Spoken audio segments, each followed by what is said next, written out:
This fisherman complained to the state when an employee told him he couldn't throw a net in the lagoon fronting the Kahala Hotel. Other beachgoers complained to the neighborhood board when they were asked to leave the area since they weren't hotel guests.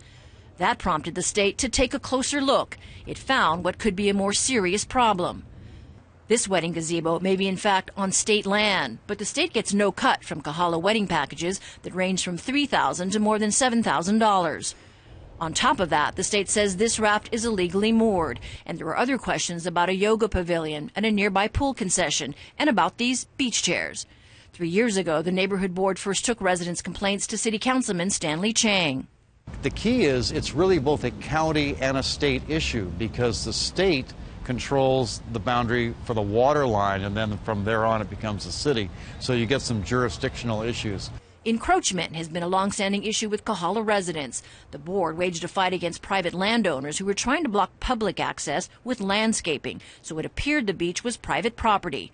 3 decades ago, Kahala attorney Richard Turbin forced the issue with the Big Island's Mauna Kea Hotel when his sister was asked to leave the beach because she wasn't a hotel guest.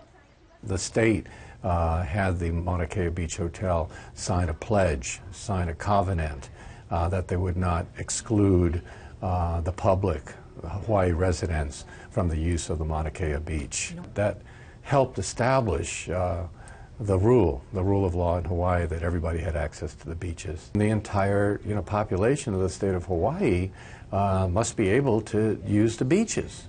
I mean, that's been long established by our Supreme Court.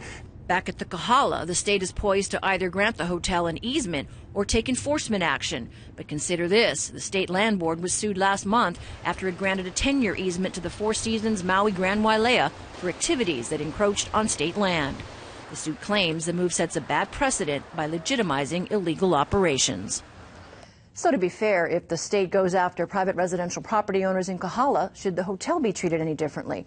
Our calls to the Kahala Resort were not returned.